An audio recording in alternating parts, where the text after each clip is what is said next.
Waiting in line for takeoff, I'll explain a few things. Flying a modern jet isn't really all that different from flying a small prop plane. There are just a handful of key differences. The first thing you'll notice is how different the instrument panel looks. Instead of many small, round mechanical instruments, there are just a few large computer screens. Most of the information is the same, but the presentation is different. World travel 221, hold short runway 6 right, traffic is a 747 and final. Holding short 6 right, world travel 221. That call was for another aircraft. We're Orbit 526.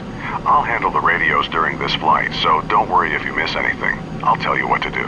The display on the left is the primary flight display, or PFD. It combines multiple instruments into one display. The blue and brown section in the middle of the PFD is an attitude indicator. The vertical tape on the left side shows airspeed, and the tape on the right side shows altitude.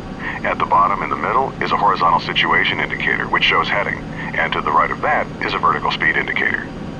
Glass displays like these take some time to get used to, but once you get the hang of it, you'll love them.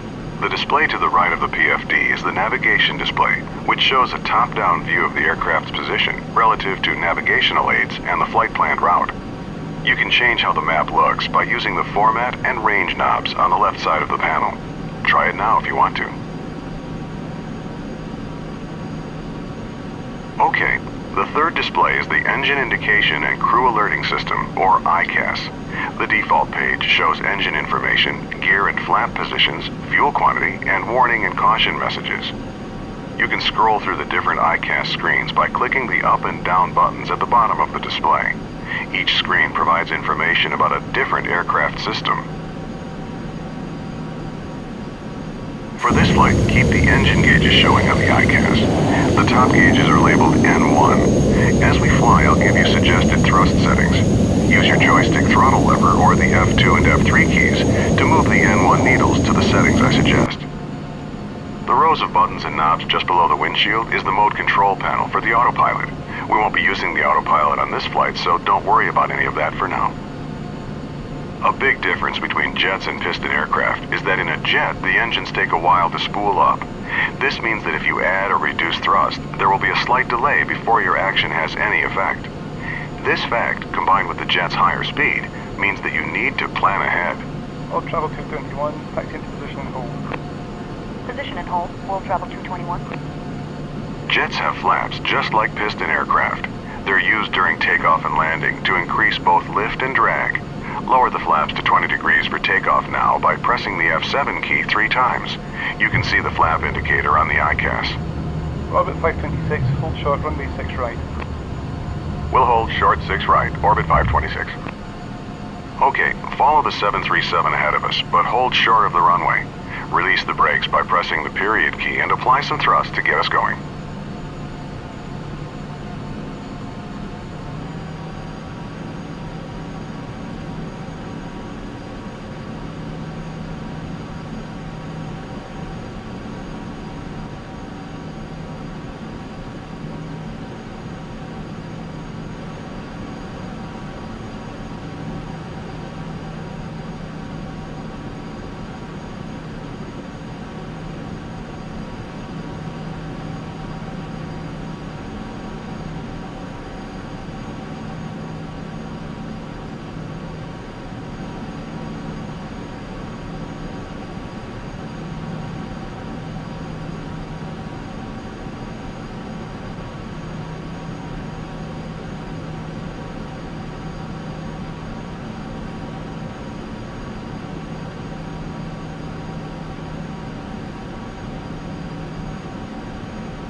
Stop here.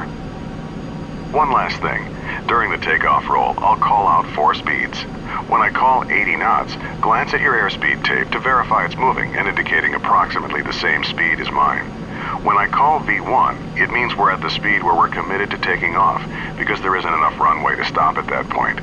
When I say rotate, gently pull back on the stick and rotate the nose into the air. Finally, I'll call V2 when we reach the minimum safety speed at which we can safely climb on just one engine if there's a failure. World Travel 221, winds calm, clear for takeoff. World Travel 221, rolling.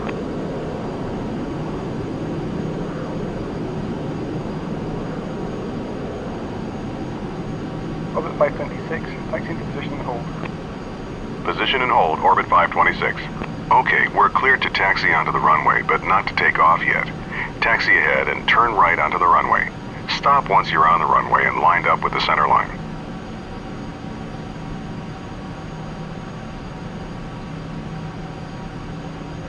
Press Shift 5 to display the overhead panel and turn on the landing light by clicking the switch in the lower left corner. Then press Shift 5 again to close the overhead.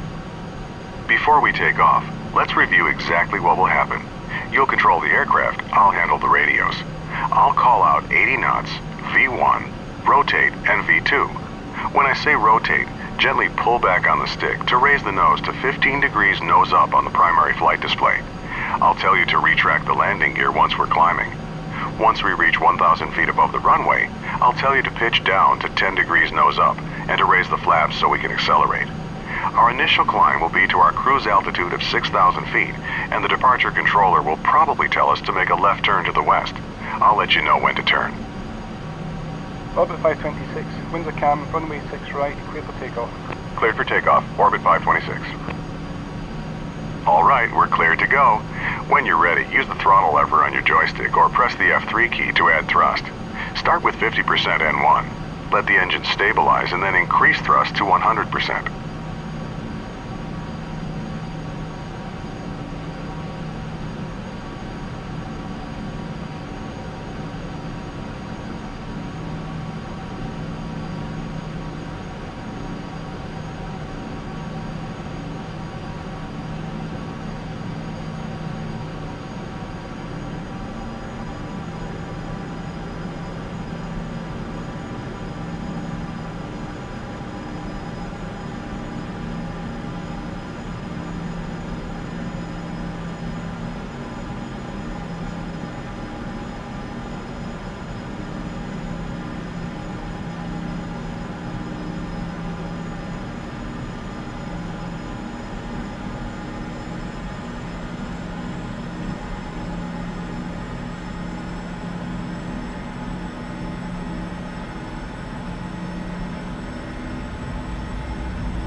Knots. V1. Rotate. Slowly pitch up to 15 degrees. V2. You're over-controlling. Use less pressure on the stick. Positive rate, gear up. Raise the landing gear by pressing the G key.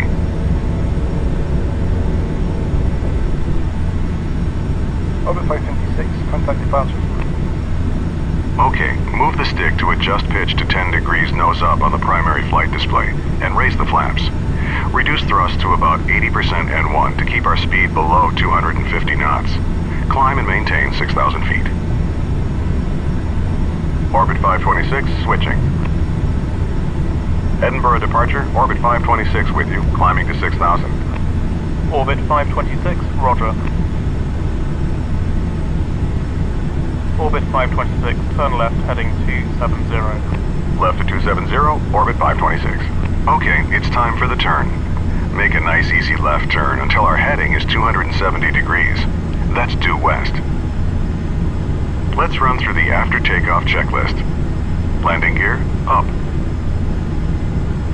Flaps, up.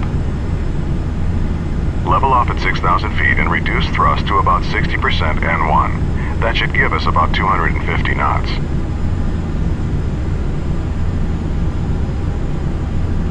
Thrust set to 80% N1 for the climb. After takeoff checklist complete. We'll stay low on this short flight, so don't exceed 250 knots and keep the landing lights on. This is standard practice below 10,000 feet.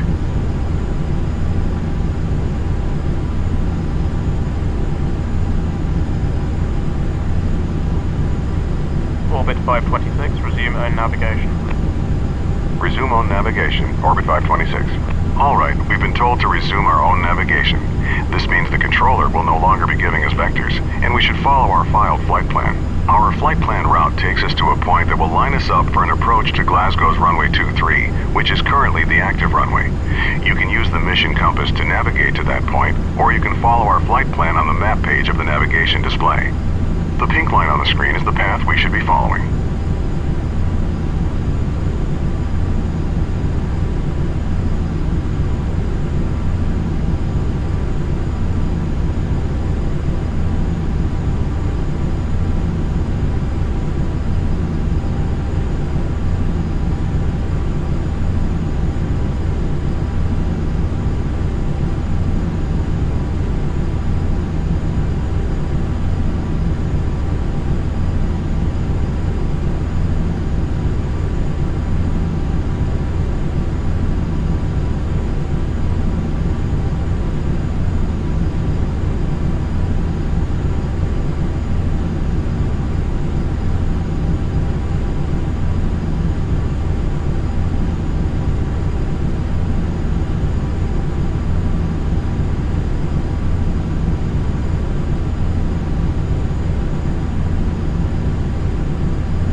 approach on 119.1. Orbit 526 switching. Thanks.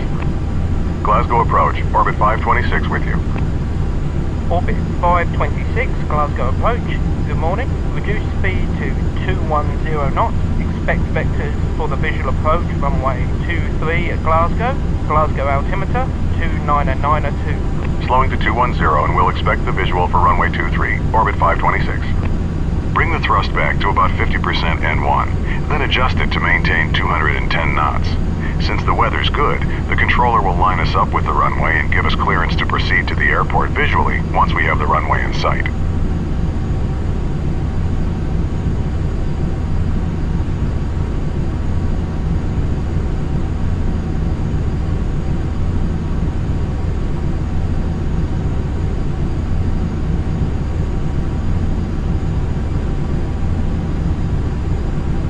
Orbit 526, descend and maintain 3000. Descend and maintain 3000, Orbit 526. Okay, we've got clearance to descend to 3000 feet.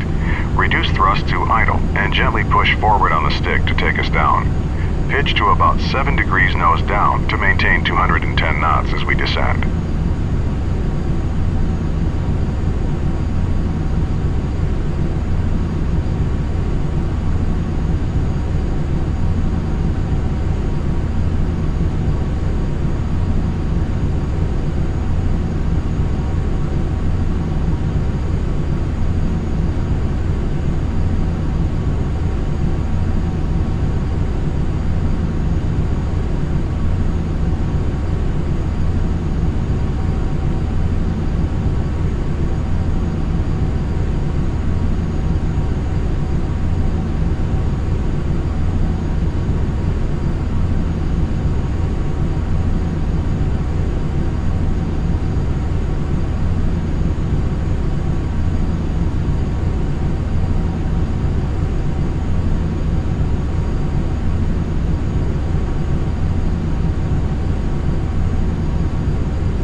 Orbit 526, reduce speed to 180 knots.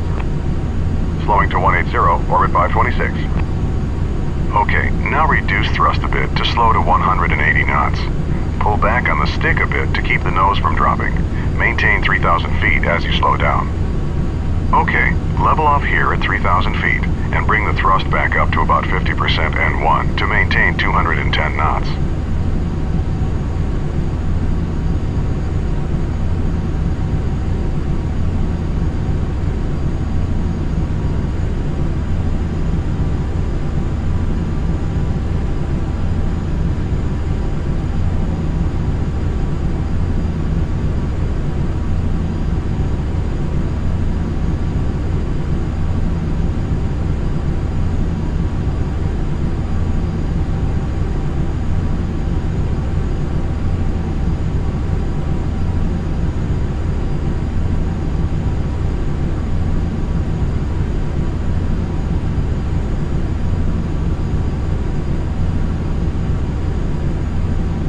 Orbit 526, turn left heading 230, vectors for the visual approach runway 23, report the runway in sight.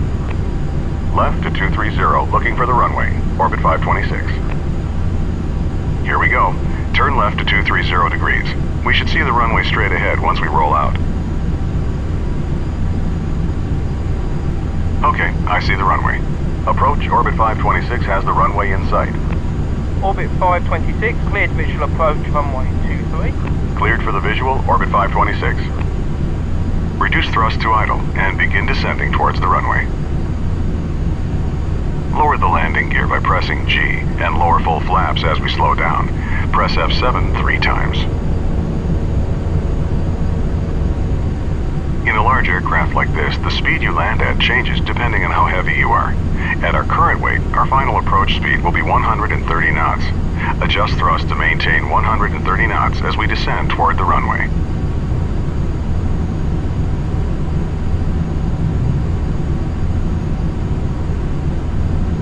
Press F7 twice to lower the flaps to 8 degrees. The flaps will slow us down, so bring the thrust back up to about 60% N1, so we maintain 180 knots.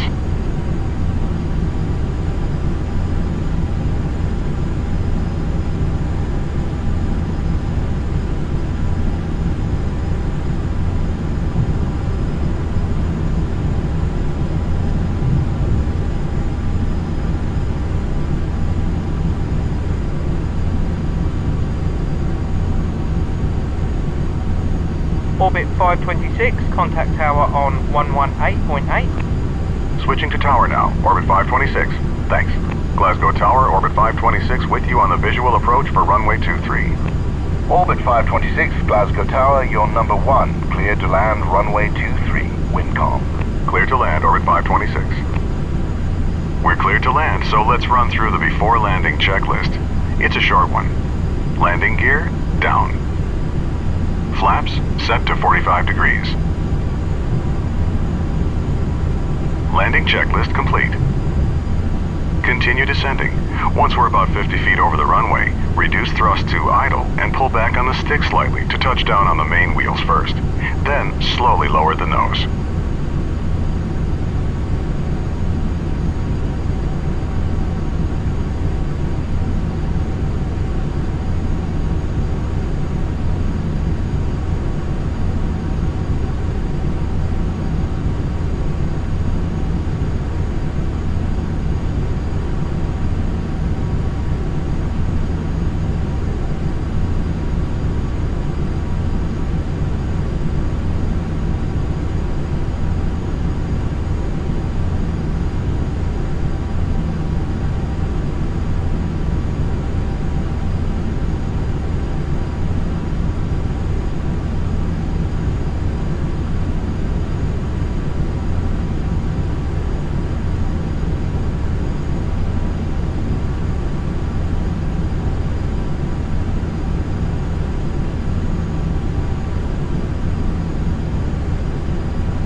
Nice landing.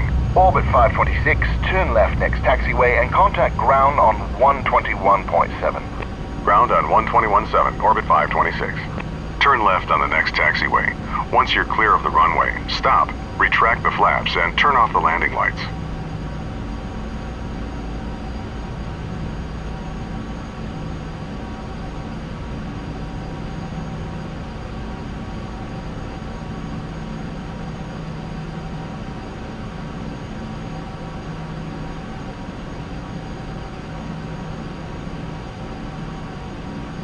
Glasgow ground, orbit 526, clear of 23.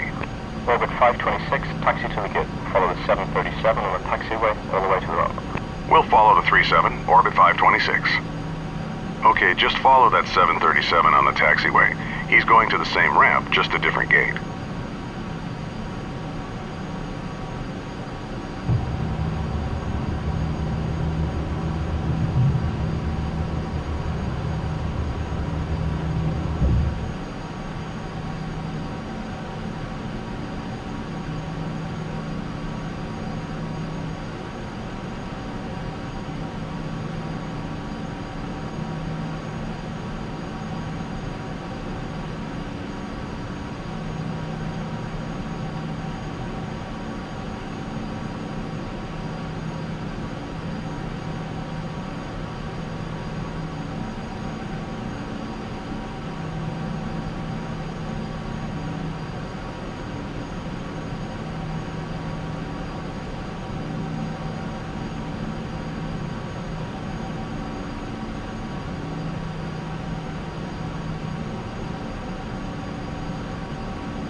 right turn into this area. Our gate is the last one on the right side.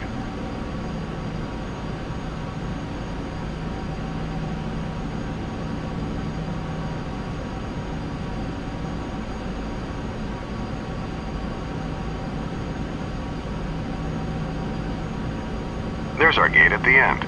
Pull up to the jetway and stop.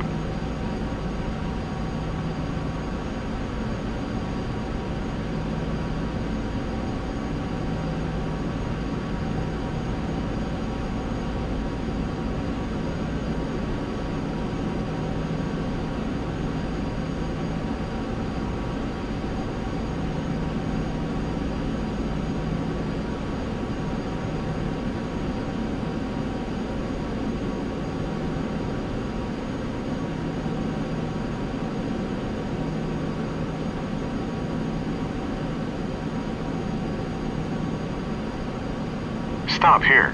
Excellent job.